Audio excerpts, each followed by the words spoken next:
Bwana Yesu asifiwe. Bwana Yesu asifiwe. Amen. Namshukuru Mungu. Nimeokoka asubuhi ya leo na hii madhabahu imenitengeneza na ikanihudumia. Hallelujah.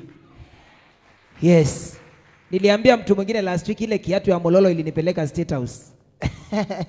Kila kiatu cha 31st ilinipeleka mpaka kwa Ruto. Na Mungu amenipa neema ya kufanya kazi na serikali na kukaa na wao si kitu rahisi.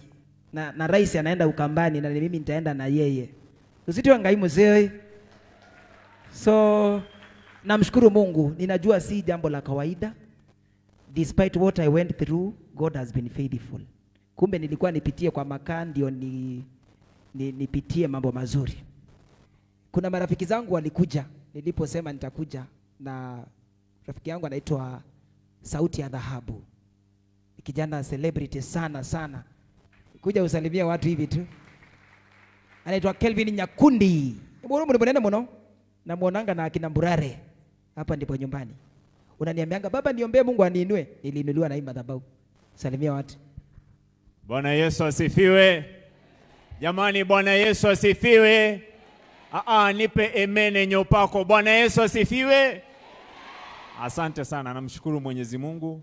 Nikushukuru sana, wewe ni baba, nakuita kama baba maana you have been my mentor kwa mziki. Mungu akubariki sana. Na kwa nafasi kama hii, I don't take it for granted. May God bless you so much. Na kwa kanisa na uongozi wa kanisa mzima, Prophet Mololo tunamfuatilianga sana. Wengi tumemfahamu na ni kama baba yetu pia. Tunamfuatilia, na hii kanisa ni mahali ambapo kweli nimeshuhudia kwamba mambo mazuri yanaweza kuinuka kutoka hapa. Kwa hivyo ikiwa wewe ni mmoja wa hapa, jua kwamba uko mahali pazuri. Amen.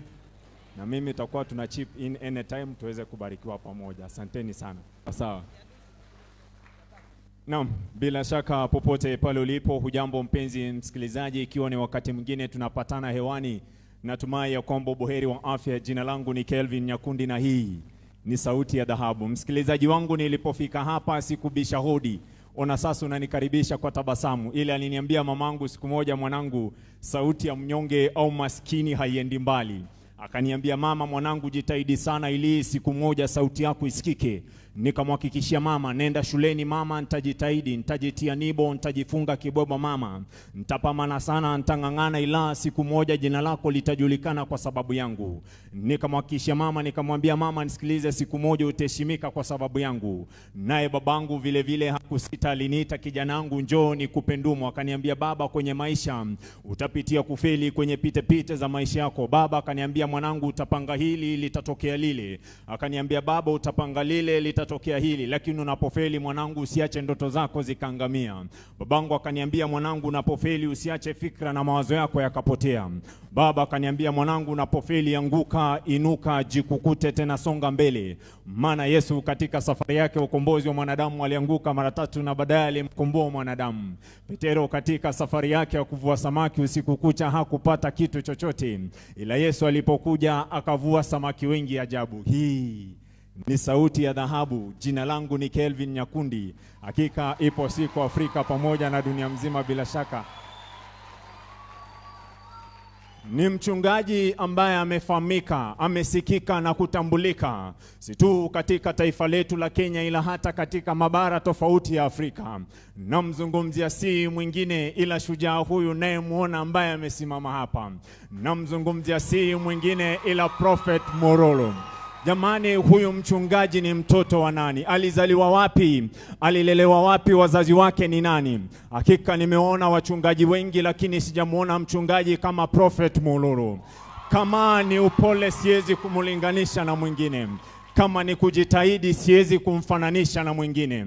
Kama ni kutetea vipaji vya vijana siwezi kumfananisha na mwingine. Hakika huyu ni shujaa. Msikilizaji wangu naye nisikiliza, nisaidie kabisa kumpa maua, nisaidie kumpigia makofi, nisaidie kumuhongera sana, na unisaidie kabisa kumpigia makofi. Thank you so much. Ni mwimbaji ambaye amefahamika si tu kwenye taifa letu la Kenya, ila hata katika bara mzima la Afrika. Namzungumzia si mwingine ila mwimbaji mashuhuri Steven Kasolo. Ameshinda tuzo si hapa, si Groove Award, si tuzo tofauti tofauti. Ni mwimbaji ambaye tunamwenzi sana. Msikilizaji wangu, nisaidie kumpigia makofi na unisaidie kabisa kumhongera. Asante sana. Wow, asante. Ni kijana anaitwa Kelvin Nyakundi. Asante. Kila mtu ako na kipawa tofauti sana, si ndio? Nyenaziane kanywa ndia mbone na dotsu. Usini mkali. Wow, naomba tukae sasa. Baba Mungu akubariki, wewe ni wa baraka sana. Na kila wakati tukitombea uaga tunakukumbuka na kanisa. Na uaga napiga simu pia nauliza kanisa linaendeleaje. Tunawapenda kanisa la Mungu.